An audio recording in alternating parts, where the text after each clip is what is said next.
Hey guys, so today's energetic episode and activity is all about what does fear look like.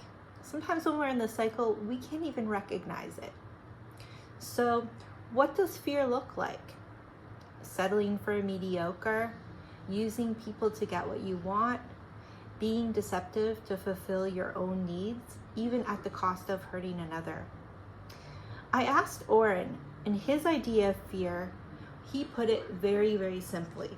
He said, fear is like somebody who has an addiction that is not serving them, but they don't want to admit it or let it go because that addiction gives them instant gratification. For example, you found someone who really does it for you, so you are willing to change all the rules to meet that desire. For example, this person could be married, or this person may just kind of like drag you along. So that reveals your fear of being alone, and you don't want to self-improve. So you want financial stability, but you don't want to grind and do the work. So you always have a sad story to get people to help you. That shows your insecurity that you believe you can't do it on your own. Your fear of depending on people keeps you locked into the same toxic cycles. Think of jealousy and envy. This is the fear of comparison.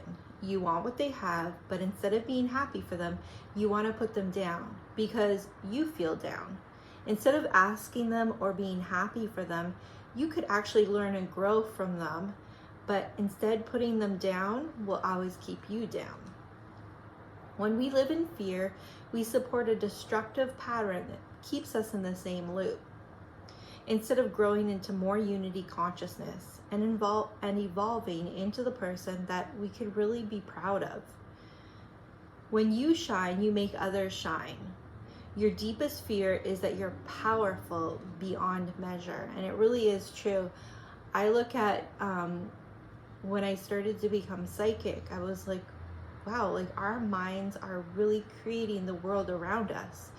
And like the more I understood energy, the more I realized the power we hold once we push past the fears, what we can really create, you know? And awareness is always the first step. Once we have that awareness, then we have to start like digging ourselves out of the cycle, the toxic cycle. So then there's a lot of healing, there's a lot of boundary work to get us to another level and keep us evolving into what we would truly be proud of. And this is not judgment. This is just something this dimension is about. This is what it's like to be human.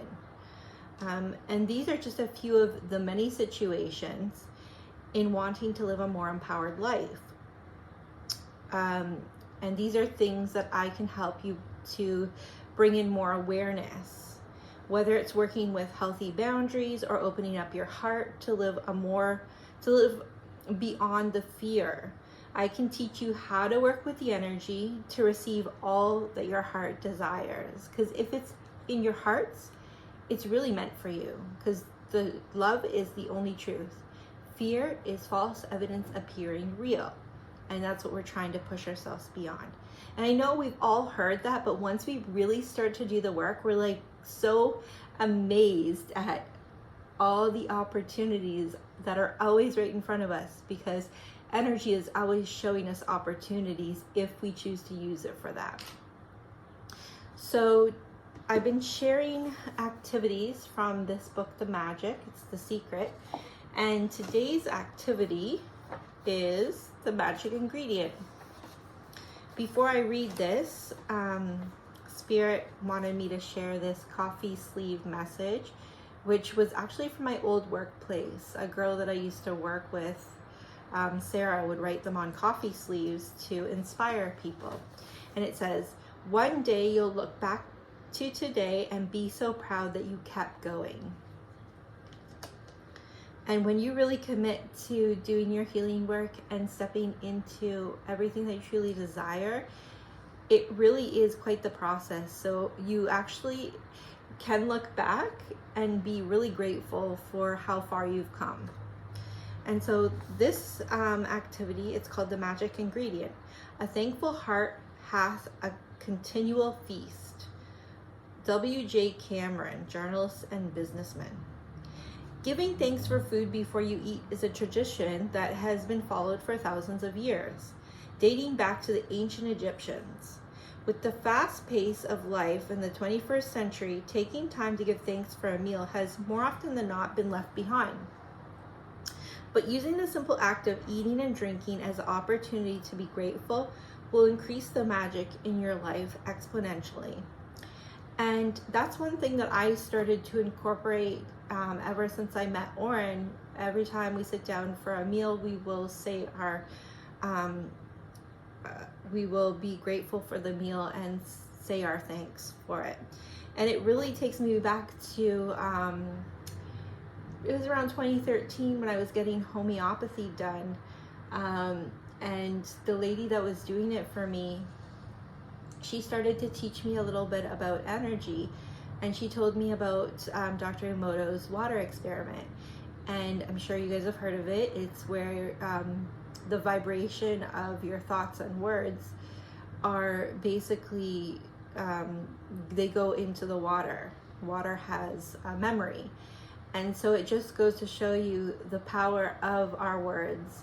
And even like the vibrations of snowflakes, how they all have their own shape and everything. So just really infusing the things in our everyday life, and food goes into our bodies, right, to nourish us. So if we're speaking thankful thoughts, then we're really adding nourishment into the food and keeping our bodies in optimal health. And so today's magic practice is to do, before you eat or drink anything today, take a moment to look at what you're about to eat or drink. And actually what I really started doing for a while now too is infusing good energy into the water I drink. So I have like a water jug, and whenever I'm pouring the water into it, I'm actually like blessing the water. I'm thinking good thoughts and what I want this water to do and the healing. So when you are about to eat or drink, and in your mind or out loud, say the magic word, thank you. If you want, you can sprinkle your food or drink with magic dust. Listen, I don't know what kind of magic dust they're using, but just your thoughts alone will be good enough. Just before you go to sleep tonight, we're getting back to that magic rock that you keep on your bedside table that you've been infusing weekly with things that you're really grateful for. It's the same thing again. Hold that rock in your hand. Think of something that happened during your day that you're really grateful for, and infuse that energy into it. And it's just going to permeate through your environment and help keep the high vibe going. So happy healing, guys. You got this. We're all in this together.